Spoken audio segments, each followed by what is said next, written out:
Our Islamic beliefs, in our Islamic beliefs, we find our way. Guided by faith, we kneel and pray each day. Guided by faith, we kneel and pray each day. Alhamdulillah Rabbil Alamin. Wassalatu wassalamu ala Sayyidil Mursaleen. Amma ba'd, fa'udhu billahi minash shaitanir rajim. Bismillahir Rahmanir Rahim. As-salatu wassalamu alayka ya Rasulullah wa ala alika wa ashabika ya Habibullah. As-salatu wassalamu alayka ya Nabiyullah wa ala alika wa ashabika ya Nurullah. Welcome, dear viewers, to another episode of our program, Our Islamic Beliefs. And inshallah, in this episode, we're going to continue hearing about the important topic of Aqeedah related to the Dhat of Allah, the Sifat of Allah, and various other things as well, inshallah. First of all, we know that Iman is defined as tasdeequn bil qalb, testifying with the heart regarding the oneness of Allah, the Dhat of Allah, belief in everything revealed by Allah subhanahu wa ta'ala, the angels, Jannat, Jahannam, the prophets of Allah subhanahu wa ta'ala, taqdeer, destiny, etc., etc. In fact, we even discussed these things in detail in a previous episode. So in this episode, we're just going to summarize those points. So Iman basically is defined as whatever Allah has revealed and whatever the Prophet ﷺ conveyed ahead from that revelation. And we believe as Muslims he conveyed everything that he was ordered to convey. Believing in that is Iman. And all the Prophets and Messengers ﷺ revealed what they were ordered to convey. There are approximately 124,000 Prophets and Messengers. From those, the Messengers equate to just over 300, 315 or 313. There are mukhtalif aqwal. Every messenger is a Nabi, but not every Nabi is a messenger, a Rasul. And this is something we discussed in the previous episodes as well. Now, they had the same mission. They had the same objective. And that is to guide people to Allah subhanahu wa ta'ala, to the path of Allah subhanahu wa ta'ala, to worship Allah, to recognize that there is a Dhat, a being that is mustahiq lil ibadah, that is worthy of worship and that is alone in this regard, Tawheed of Allah subhanahu wa ta'ala. And every Prophet alayhi salam did so, was successful in conveying. And then afterwards, how many people believed in each Prophet, that varied and that differed. And ultimately it was the will of Allah subhanahu wa ta'ala. The Prophet sallallahu alaihi wasallam, our beloved alayhi salam, is the final Prophet. He has the largest ummah. But there were some Anbiya alayhi salam who had 80 followers, like Sayyiduna Nuh alayhi salam, around about 80, 85 followers approximately. So this again was the hikmah of Allah subhanahu wa ta'ala, the Mashiach, the will of Allah subhanahu wa ta'ala. And Allah ta'ala, who's worthy of worship, is azali, is abadi, is pre-eternal, is everlasting. We know that there is none like him. Surah Ikhlas, Surah At-Tawheed, Qul huwa Allahu ahad. Say, He, Allah, is one. Allahu samad, Allah is independent. Lam yalid wa lam yulad. He did not give birth, nor was he given birth to. Wa lam yakul lahu kufuwan ahad. And there is no one who is equal to him, who is like him. In regards to Anbiya alayhi salam being given this order, being given this revelation to convey to the people that Allah is one and He is to be worshipped, Allah Ta'ala says in Surah Anbiya verse 25, وَمَا أَرْسَلْنَا مِن قَبْلِكَ مِن رَسُولٍ إِلَّا نُوحِي إِلَيْهِ أَنَّهُ لَا إِلَهَ إِلَّا أَنَا فَاعْبُدُونَ. And there was no messenger. Allah Ta'ala says, we did not send any messenger before you, إِلَّا نُوحِي إِلَيْهِ, except that we revealed to him, أَنَّهُ لَا إِلَهَ إِلَّا أَنَا, that indeed there is none worthy of worship except me. Allah Ta'ala is saying, except me. فَاعْبُدُونَ, so worship me. Allah Ta'ala is commanding the people to worship Him.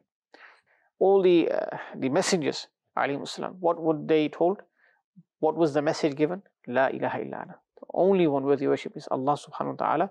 Fa'budun. So this is a total rebuttal, a rejection, a refutation of all those who worship anyone other than Allah subhanahu wa ta'ala.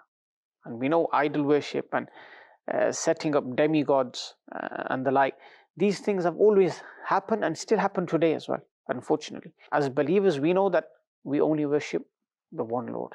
And this is what will take us to Jannah. This is what will make us from the muflihun, the successful. But those who worship others than Allah, or those who associate partners with Allah, they are destined for destruction if they do not rectify their ways. The Quran gives many proofs of this. If there was another God, how would the world run? There would always be arguments. So this is logical answers to those who believe in more than one God. As we know, it's impossible for there to be another God. Allah Ta'ala is giving logical answers for why this is the case as well. That if there was two superpowers, if there were two creators, all powerful, who were gods, then who would decide? One may decide another thing, another may decide another thing. So this is just for explanation purposes. Otherwise, a Muslim can never even think this tasawwur, this thought of another God does not even cross our mind. Alhamdulillah, we believe in one God alone. But these answers you can find in Al-Quran Al-Kareem. لَوْ كَانَ فِيهِمَا آلِهَةٌ إِلَّا اللَّهُ لَفَسَدَتَا. And even this supposing is related to something which is impossible, muhal. Allah subhanahu wa ta'ala is unique in every sense, is distinct from His creation. He sees, He hears, but not like His creation. Creation is in need of ears, in need of eyes. And then their sight and hearing is limited. But as for Allah subhanahu wa ta'ala, His seeing, His hearing, His knowing, everything is unlimited. Allah ta'ala has hayat. Allah ta'ala has always existed. His existence is necessary, wajib al-wujud. Allah ta'ala is the one who grants life and death. And creation, who possess the faculty of seeing, hearing, and creation, which is also referred to as Sami' and Basir. Allah Ta'ala is Sami' and Basir, and creation is also referred to as Sami' and Basir, but in a totally different way. Meaning, there's no comparison. The distinction is clear. So one should not fall prey to accusing others of saying that, for example, Anbiya alayhim salam, they have the power to help. If people say, no, Allah Ta'ala is the only helper, Allah Ta'ala is the only Mawla. But the Quran itself says, فَإِنَّ اللَّهَ هُوَ مَوْلَاهُ وَجِبْرِيلُ وَصَالِحُ الْمُؤْمِنِينَ. Allah is the helper, Jibreel is His helper, and the pious believers are the helpers. وَالْمَلَائِكَةُ بَعْدَ ذَلِكَ الظَّهِيرُ. And even the angels after that are helpers as well. But in the same way as Allah? No. Independently helpers? No. Ata'i. Allah Ta'ala has given them that tawfiq, that power to help the creation. So people fall into all sorts of confusions. They begin to label others, classify others as ma'adla, mushrik, kuffar. This is the way of the Khawarij. Khawarij, an early sect of Islam, who would take verses of the Quran Al-Kareem and apply them out of context. Verses that were revealed regarding disbelievers, regarding polytheists, they would apply them to Muslims. They would apply them to believers. Na'udhu billah min zalik. So this is very sensitive, this topic, and we must ensure we're taking deen from the right place. فَانْظُرُوا عَمَّنْ تَأْخُذُونَ دِينَكُمْ. You should look where you're taking your deen from, because your knowledge of deen could take you to Jannah, or incorrect knowledge of deen or aqaid related to Islam can take you the other way into the hellfire. It's very, very important. Allah Ta'ala is hayat. Allah Ta'ala is ever living. Allah Ta'ala is self-sustaining. He will never perish. كُلُّ مَنْ عَلَيْهَا فَانٍ وَيَبْقَى وَجْهُ رَبِّكَ ذُو الْجَلَالِ وَالْإِكْرَامِ. The Quran tells us everything will perish except the countenance of Allah, meaning except Allah subhanahu wa ta'ala, the possessor of might and honor. So now that we have clarified that creation helps, creation does certain things with the bestowal of Allah, then people will be able to understand better why certain awliya Allah have been given titles such as Data. Ali Hajwari, rahmatullahi alayhi, who is resting in Lahore, great saint of the subcontinent. His famous title is Data. Ali Ganj Bakhsh rahmatullahi alayhi. Data Huzur, people refer to him as. Data means helper. But then people confuse others and say, no, Allah Ta'ala is Data. Allah Ta'ala is the helper. But when we read verses like this, that Allah Himself has said the believers are helpers, the Salihin are helpers, the angels are helpers, we mean it in that sense. With the bestowal of Allah subhanahu wa ta'ala, the awliya Allah help the people as well. And if you take worldly examples, maybe on a daily basis, we say such phrases. Oh, I went to the doctor, he gave me some medicine, alhamdulillah, got better. We're attributing shifa to the doctor. But we know in reality who is the one who gives shifa? Allah subhanahu wa ta'ala. But the doctor is just a means, a wasila. And is he helping independently of Allah subhanahu wa ta'ala? No. Whether he believes it or not, that's a different thing. That's his qismat, whether he believes in a creator or not. But we know as Muslims, anyone who benefits anyone else in creation, it's with the will of Allah, it's with the bestowal of Allah subhanahu wa ta'ala. And everyone is in need of Allah Jalla wa Ala, His help, His mercy, reliance upon Him is necessary upon believers. It's wajib, it's necessary for us to have tawakkul upon Allah Ta'ala. And because this is alamul asbab, the world of means, we adopt those means. But is our reliance upon the means or the khaliq of those means? Of course, the answer is that we rely upon the khaliq, the creator of those means, khaliqul asbab. SubhanAllah, in one narration, we're told that if someone's lost somewhere on his way, his animal wanders off, you're in the middle of nowhere, what should you say? A'inuni, ibadallah, O servants of Allah, help me. The ulama say, based on this narration, that there are certain people in the creation of Allah subhanahu wa ta'ala, slaves of Allah subhanahu wa ta'ala, who have been given this power to help others. And they will arrive and they will help that person. They will aid that person and assist that person. The person calling out doesn't necessarily see them, but they have tasarruf, they have this ability to help. Allah Ta'ala has given them that ability to help. And going back to it daily, we make comments, we make statements such as, oh, the solicitor helped me immensely, or mechanic, the lifesaver. So-and-so, if it wasn't for him, I would have been stuck. We say this on a daily basis. Nobody has any confusion there. The moment you say, the Prophet ﷺ was generous towards me, or Ya Ghawth al-Azam, or Ghawth, or Shaykh Abdul Qadir Jilani, Aghithni, help me. That's where confusion occurs then. And you have to look at the intention of the one calling out. Is he considering Shaykh Abdul Qadir Jilani radiallahu an to be equal to Allah? Na'udhu billah min dhalik, astaghfirullah. Of course not. Most definitely he's not calling out with this intention. He is calling out another human being, but that human being is far superior to him. Think about it. In Al-Quranul Kareem, we've been told to go to Al-Madinatul Munawwara to have our sins forgiven. وَلَوْ أَنَّهُمْ إِذْ ظَلَمُوا أَنفُسَهُمْ جَاءُوكَ فَاسْتَغْفَرُوا اللَّهَ وَاسْتَغْفَرَ لَهُمُ الرَّسُولُ لَوَجَدُوا اللَّهَ تَوَّابًا رَحِيمًا. I could seek forgiveness here. I could seek forgiveness at home, in my own city, in my own country.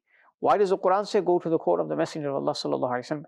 And then the Messenger of Allah sallallahu alaihi wasallam will seek forgiveness for you, intercede for you, after you have sought forgiveness from Allah subhanahu wa ta'ala whilst at the shrine of the Prophet alaihi salam. Why does it say that? La wajadullah tawwab rahima. And when you do this, you go to Medina Sharif, you do tawbah, you repent to Allah. The Prophet alaihi salam wastaghfara lahumur rasul, seeks forgiveness for you, intercedes for you. What was the natija? La wajadullah tawwab rahima. The people will most definitely find Allah as tawwab, accepting of repentance, and most merciful to them. So there are signs. There are signs in the book of Allah, there are signs in creation which we need to heed. And we can't be hasty in declaring people as ma'adala out of the fold of Islam or reaching wrong conclusions. We can't do that. If you question them, what is shirk? What you said, they probably end up saying, what were you called out to someone, you're a mushrik, ma'adala. But the definition of shirk as defined in the books of Aqaid is that if somebody associates another being with Allah Ta'ala in his dhat, in his being, in his sifat, in his attributes, in his af'al, in his ahkam, then he's a mushrik. But do Muslims do that? Do laymen do that? No. Alhamdulillah, throughout the ages, ulama have been teaching Muslims that this is the way. When you call out to a wali or saint, you perform istighatha, calling out to the Messenger of Allah sallallahu alaihi wasallam, this should be your aqidah. This should be your intended meaning behind that. And as for those who, unfortunate for them, they haven't sat with ulama, they haven't gained a correct understanding of aqidah, that's between them and Allah subhanahu wa ta'ala. But based on a few people who, ma'adallah, actually cross the boundaries when doing certain acts, you cannot label an entire group of Muslims as wrong. Throughout the years, throughout the ages, throughout the centuries, ulama have written about the act of istighatha, how it's recommended, how it's a praiseworthy act, how it's something that ulama have proven in light of Quran and Hadith. But if somebody doesn't understand the concept of istighatha, and ma'adallah, he does consider a nabi or a wali or someone in creation to be on a par with Allah subhanahu wa ta'ala, he's making a gross mistake.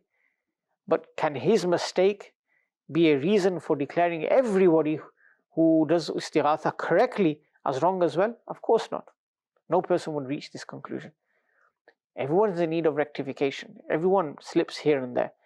But to take the example of a few people in relation to aqidah and then to label a whole group of Muslims, Ahlus Sunnati wal Jama'ah, as wrong, as mushriks, as kuffar, this is very daring. Someone who is doing that is very audacious, and he's going to be answerable for that. So, a humble request, we must learn our deen, we must learn it from the correct sources as well, and only then will we stay away from falling into such grave errors. And look, Al-Quran Al-Kareem tells us Allah is one. Throughout the Quran, there is tardeed of the Nasara, for example, who claim divinity for Isa alayhi salam, for the Yahud who claim divinity for Sayyidina Uzair alayhi salam. Allah Ta'ala, throughout the Quran, unequivocally has said, Allah is alone, Allah is alone. And those concepts, the Trinity, etc., have been refuted emphatically. And no Muslim believes today that Sayyidina Muhammad sallallahu alaihi wasallam is God, is Allah subhanahu wa ta'ala, is the Son of God. No, we don't have such aqaid. And the glad tidings for this ummah can be found in the hadith of the Prophet sallallahu alaihi wasallam, where he said that I do not fear shirk for you. And oh my ummah, I don't fear shirk for you. If the Prophet ﷺ said that 1400 years later, who has the right to say, oh, you're doing shirky acts or you're falling into shirk? Majority of Muslims today are mushriks. Ma'azallah. What was the nasiha that Sayyidina Luqman Hakim radiyallahu anh gave to his son? He said, Ya bunayya la tushrik billah inna shirka la dhulmun azim. We read Al-Quran Al-Kareem. We know this piece of advice. This advice is for us as well, that, oh beloved son, do not associate partners with Allah. Indeed, shirk is a great oppression, a great cruelty, a great crime. So, Alhamdulillah, Ahlus Sunnati wal Jama'ah, we have been taught, we study, we learn the deen, we know the definitions of the various concepts of shirk, of kufr, of iman, and this is what helps us throughout our lives. This is what helps us from falling into grave innovations and grave sins. May Allah subhanahu wa ta'ala grant us all istiqamah upon tawheed of Allah subhanahu wa ta'ala and enable us to adopt the correct understanding in regards to tawheed, in regards to shirk, in regards to iman. Ameen bijahi nabi al-ameen sallallahu alayhi wa sallam. Our Islamic beliefs, in our Islamic beliefs we find our way. Guided by faith we kneel and pray each day. Guided by faith we kneel